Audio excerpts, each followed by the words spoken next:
Playing ball with Batman the other day was, I overdid it a bit. I mean, he wanted to keep playing. He was the one running. He actually led me down to the backyard to play because I threw the ball up the top and he picked it up and walked down the bottom and stood there watching me. So I followed down, I started walking down the hill and he walked down to the bottom flat section and then he put the ball on the ground there for his first throw. Because he likes it when I throw it up the hill, he has to run, and the benefit is that when he does that, he's not running uncontrollably and crazy like he used to when he would run down the hill, when we think he sort of injured himself a bit more before he gained all his weight. But that said, doing all of that uphill running, which would knock anyone around basically, he was quite sore the next day. And my wife said he just sort of lay on the bed and barely moved, and it's a bit unlike him. So I decided not to, when was that? That was Thursday after TAFE. I decided not to walk him yesterday because he was still just sort of getting around a little gingerly. We're giving him some Panadol morning and night to also help with it. Today, like, it's a nice day. I bring him out, take him for a walk, and she said, if you're going to do that, you need to take him out to the flat section you used to go to. So we're out here. No issue with that because we haven't been out here for a while and they're enjoying the smells because I know a lot of people walk their dogs out here. There's probably a lot more native wildlife that run around in this area, so they're going to get quite excited by it. Oh, that big block that was for sale, I think may have sold because the sign's gone and ground's getting cleared. This is all getting cleared out and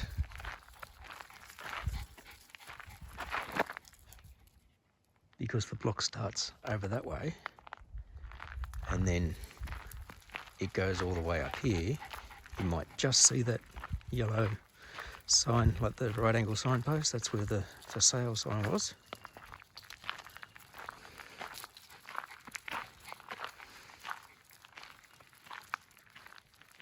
And they've sort of thrashed down this area, which is probably where they might be putting a house.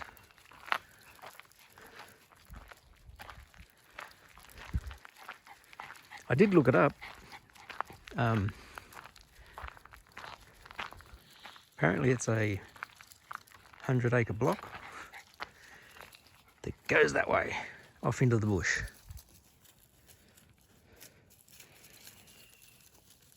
And the real estate agent did have it marked on there, like how far it would go. But it goes right along the road here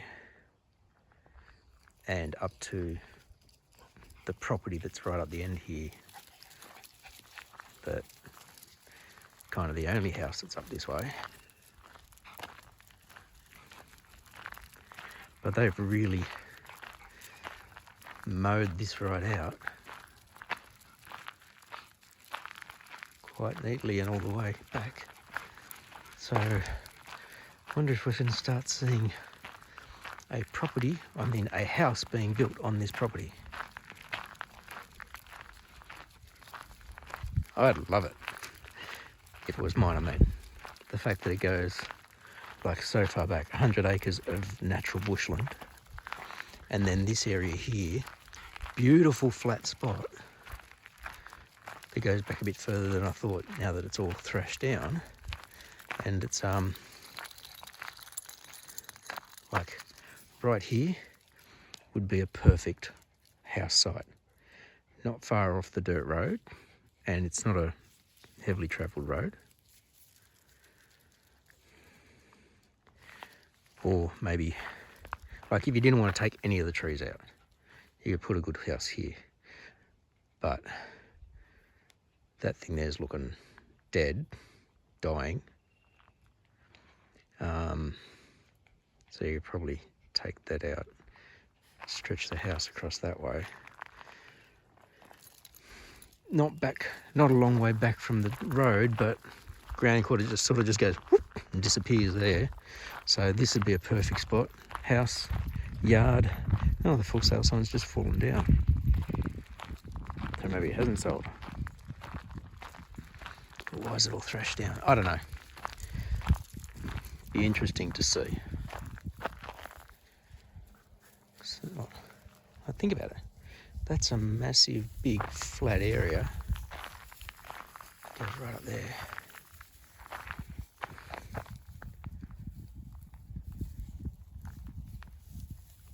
Yeah, I'm dreaming now. I mean, think about it. Wouldn't you love just to have a nice big block of land that's yours? Like, I've got a block of land that's mine. Well, it's the bank's. And we've got just over 1/4 of an acre, but it's a big slope. Now, this thing here, you're probably looking at about 2 to 3 acres that's really, really usable up the top.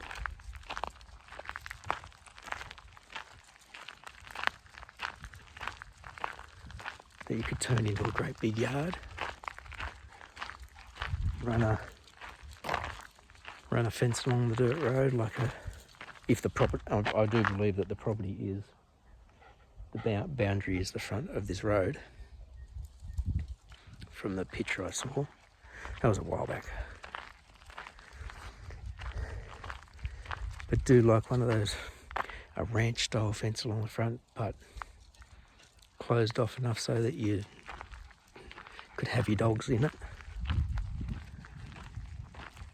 And closed in a bit at the back so they can't go running into the bush.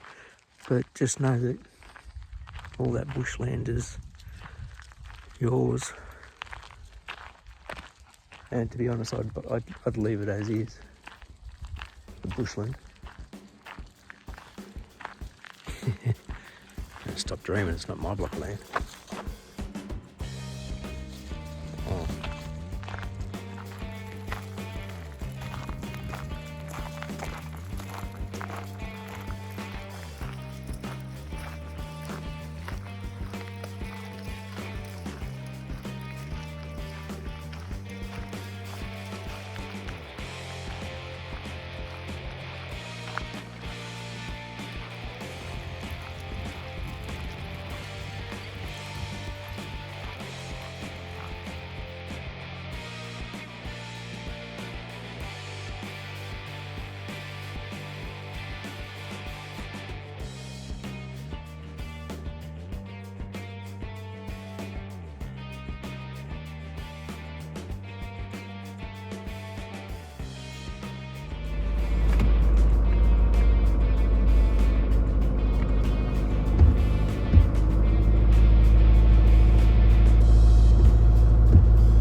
Be forgiven for thinking it was a Monday with this miserable weather.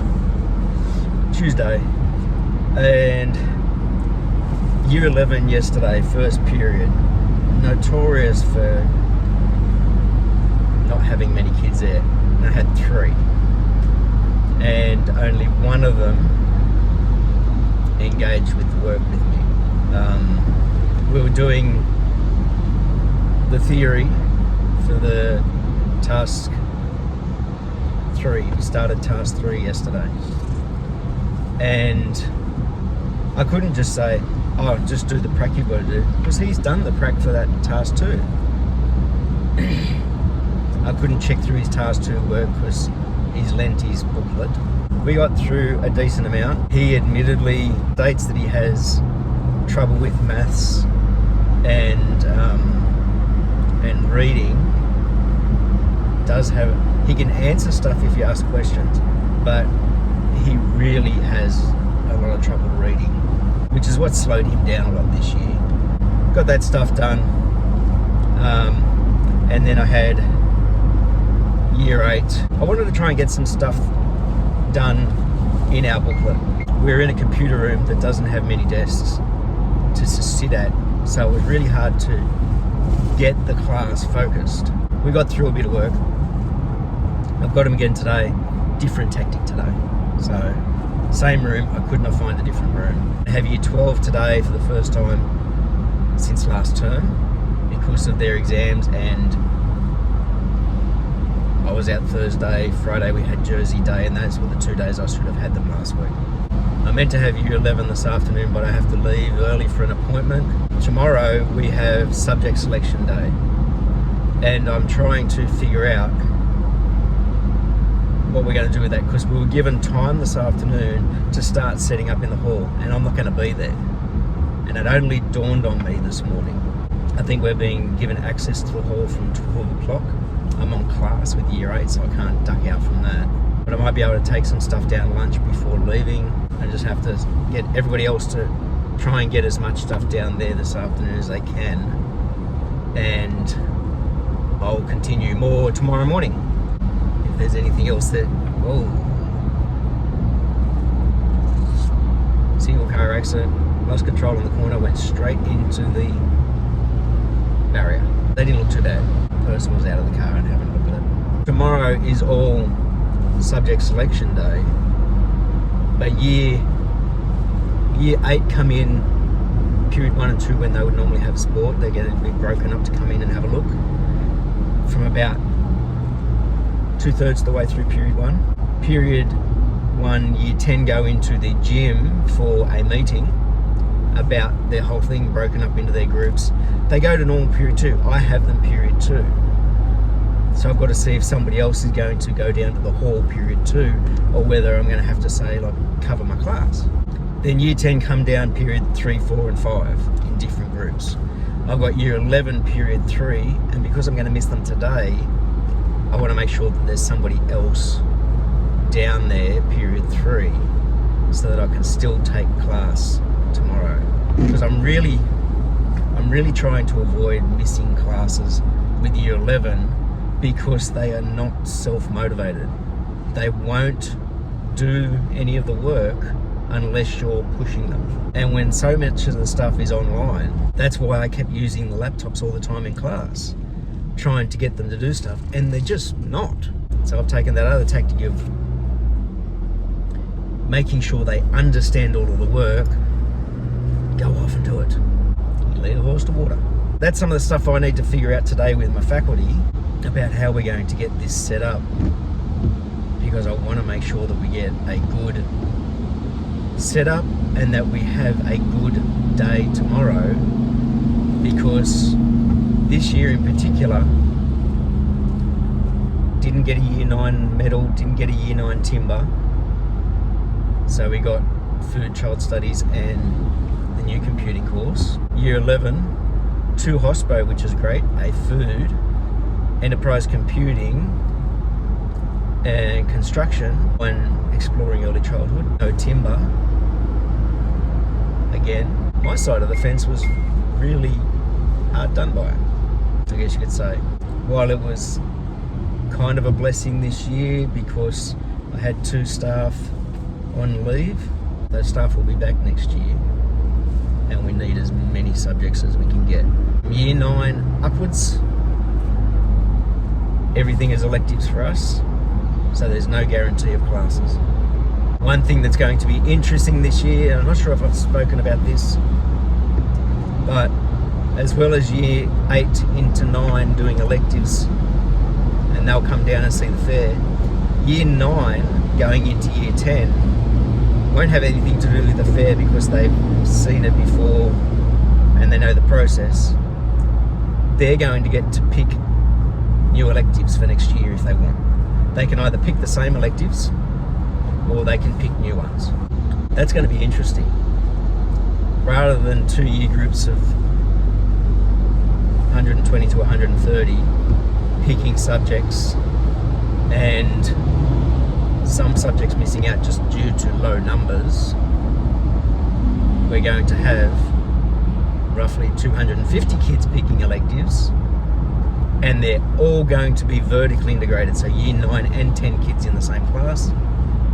And fingers crossed, this is the hope that all the staff are wishing for, that some of those smaller subjects will make it, because there'll be kids from both year groups who are interested in it, and it'll make it there.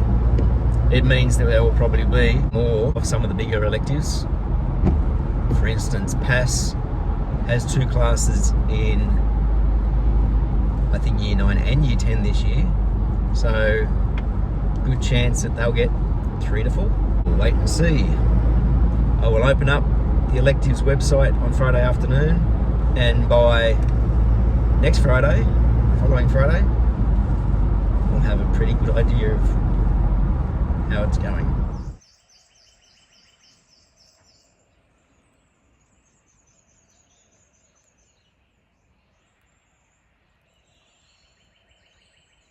Friday morning, subject selection websites open this afternoon. Year 10's had all their interviews yesterday, which apparently went really well. Got some feedback from their year advisor, who was talking about some of the meaningful conversations about what kids wanted to try and do and whatnot. It's definitely a worthwhile process for the year 10s going into year 11. I don't know whether year 8 and 9 got even their letters yesterday or whether they're getting them today. But the year 10 kids got their letters. Well, this is the letter with their web code. They're getting them. They got them when they were having their interviews. Had a ultrasound appointment for the pain in my elbow yesterday afternoon.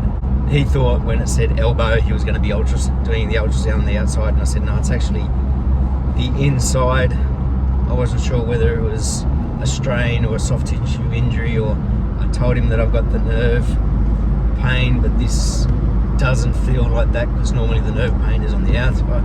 Yada yada yada. Put the gel on there, and then as soon as he put it on and moved it, he went, oh, yep, there's a reason that's hurting. I'm not a doctor, but I know what it should look like in there just from doing scans a lot. Definitely a reason why you're in pain, and your report will make it to your doctor, your GP, within the next 24 to 48 hours. So either today or Monday. He said, and hopefully they'll be able to get you like some treatment options. Yeah, I'm a bit nervous about that. I'm concerned I've torn something. I don't know. I really don't know. But whatever it is, I hope it's a non-surgical treatment. But it definitely hurts. I've got the MRI on my neck scheduled for tomorrow night. The place I'm going to had an online booking form. Put in preferred dates, put in preferred times, and I looked at my timetable for next week and went, oh, they said you could either pick morning from like 8 till, I think it said 8 till 12, and then afternoon from 12 till 6 type thing. So for a day where I had no classes until 11:30, and I went, maybe I'll do that one so I'm not sort of waiting till after school. And because I think the best time for after school I thought was like Friday, just because of all these things that happen. The next appointment time that we have availability is the 17th. And I said, oh, when's that? Because I didn't know what date it was yesterday. 17th is Saturday. And she goes, oh, did you really need that Wednesday? I was thinking it was like further on. And I said, no. that's just what's in the schedule. And then she said, we are open from 6 a.m. till 11 p.m. And I went, oh, okay, wow. And they said, and Saturdays for that, Saturdays and Sundays. So I said, okay, so what time did you say there was an appointment? She said, 8:20 on Saturday night. I said, I'll take that. Today I'm going to try calling the neurosurgeon who did the surgery on my neck the last time, because I've got a referral to go and see him again to see what's going on, why all the numbness has returned, all the pain has returned. I've got pain through the shoulders. I didn't want to go calling them and trying to get in if I didn't know when my MRI was going to be, but now that I know that's on Saturday, I'll try calling them today and get the next available time. Today all I've got is year 11 and 12 construction, but one of the deputies did put out a call to the head teachers who might be available period 2 today, just to sit in their chair to be a support for principal and other deputy, because it can be quite a chaotic in the mornings. I normally have my meeting, my supervision meeting with my deputy period 2, so I will be up there, and I can sit in the chair after our meeting, during our meeting, whatever. Didn't hear back, so maybe they went, well, you're having your meeting, so there's somebody else who's available and they can be up there. Either way, I'll be up in the top office area. And then it's the weekend, and hopefully the weather's nice, because the weather has been on and off. Rained overnight, but it's clear today.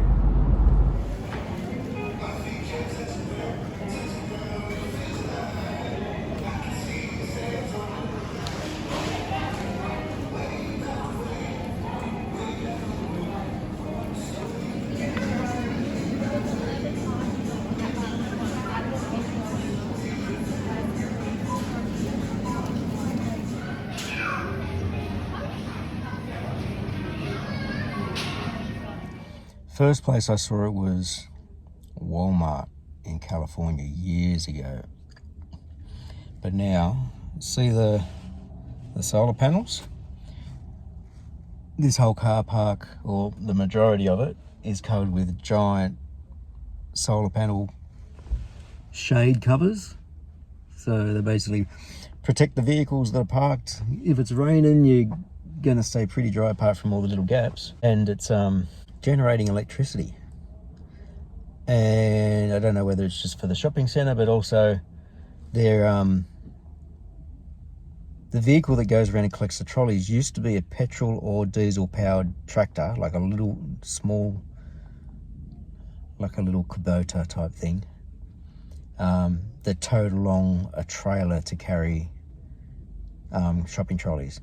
Now it's a long bed utility truck, like ute, that's 100% electric, and it's just got a tailgate that flips down and they roll the trolleys up into the back of it, and it's a low floor. And when there are guys off collecting the trolleys, it's not running, putting stinky exhaust fumes all over the place. Anyway.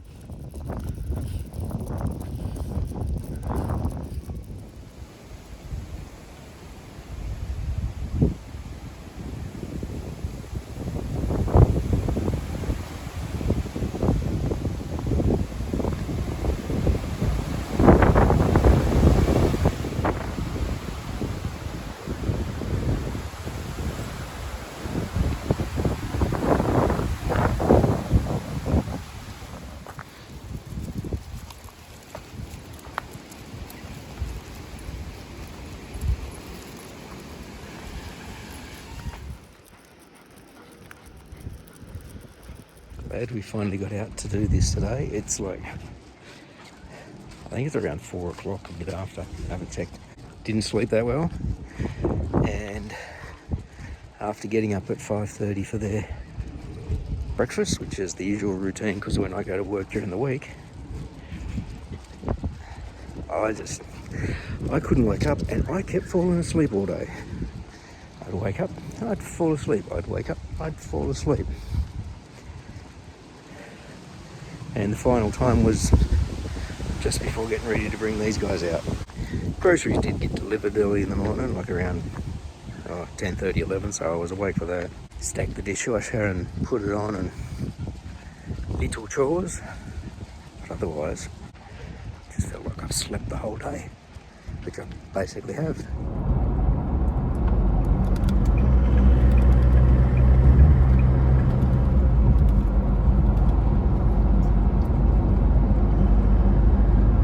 So I guess it's probably a good thing that I had a fair bit of sleep today, because driving down to get my MRI, my appointment's at 8:20, which means that I'll be likely driving back to the house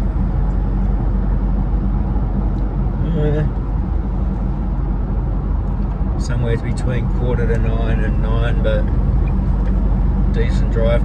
My bedtime's 9 o'clock, so my wife said, probably good that you slept a lot today. Maybe my body was thinking, you've got to go out tonight, get rested to make sure that you can do this drive down and back safely.